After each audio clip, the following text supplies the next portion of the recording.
Hey everybody, welcome back. Thanks for joining me on this 5th day of Advent. And today in the calendar, switching it up just a little bit, this is, I hope I'm pronouncing this right, Kristoffel. It's a Belgian Abbey style dark.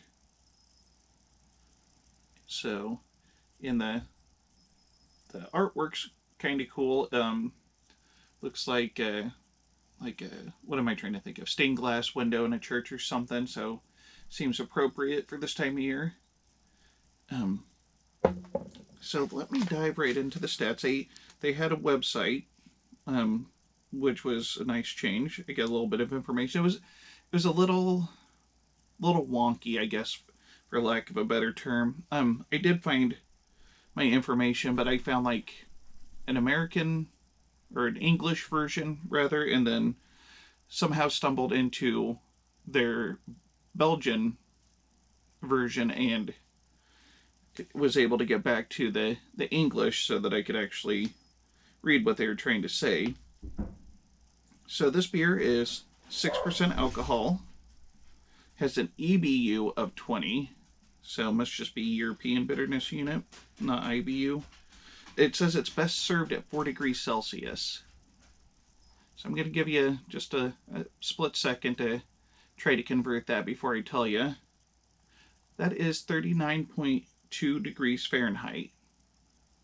39.2.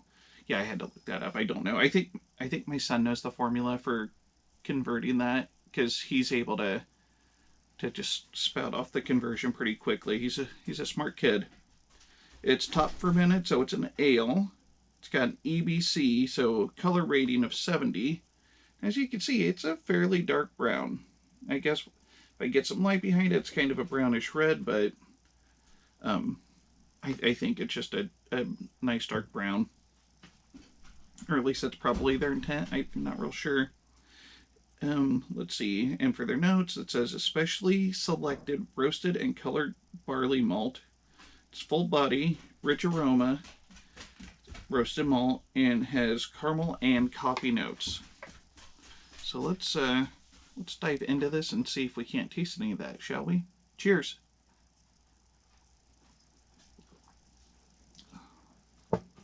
Oh, that is good. Oh, that's real good. And that's a nice change of pace. So far, we've had, what have I had so far? Had a couple of German-style beers. I had that Celtic wheat, and then the other O'Shea's. I'll just look that up real quick since I have my notes right here. Anyway, oh yeah, Session IPA.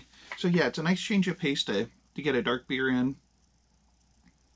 The coffee is really subtle. The caramel malt isn't overbearing. It's not too sweet. It's a real nice balance, but it doesn't have that like bitter taste of like a stout or a porter or anything like that. So it's a like nice spot in there right between, I guess, maybe sweet and I don't know, like it doesn't even approach bitter. And I don't know, it's nice because sometimes you get a dark beer that's got like a lot of coffee flavor, or it's just got like a real strong, like, not necessarily bitterness, but like approaching bitterness or something like that. Or you get them where they're so sweet, like they're good, but you don't want to drink a lot of them. But this, I don't know. I think I could probably knock back a 6-pack of this pretty easily. It's pretty tasty. I'm gonna have another drink.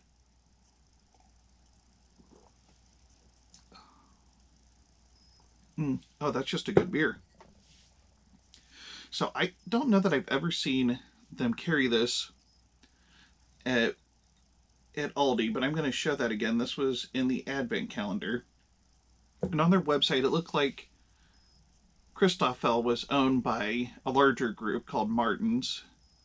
And so they own several different beer lines. And I think, if I was understanding it correctly, Kristoffel's made in the same town that it was like a couple of 100 years ago. It's like a small town, and they're still brewing that beer there, and they have the dark, and then they have a blonde. And I think, oh, excuse me, got the burps already. How terribly crude. I do apologize. Um, what was I saying? Oh yeah. So they got a dark and a blonde. I think that's all they had for the Kristoffel, but there were other Martin's beers. But it didn't look like any one company had like a huge line. It's not like some of those conglomerates that have purchased breweries everywhere, and then those breweries brew like a ton. Like if you go to the Coors brewery, they have just a ton of beers that they brew right there. Plus, they're going to be adding um, Yingling to their production. They're teaming up with Yingling. So, but yeah. So my point is that they don't do a whole lot. I didn't get to see any pictures of any of the breweries. I don't know how big they are, but it seems like they focus on what they do, and then they do it well. This is a delicious beer. I'm not gonna lie. This is a great dark beer. Maybe one of the best browns I've ever had. I don't know that it's.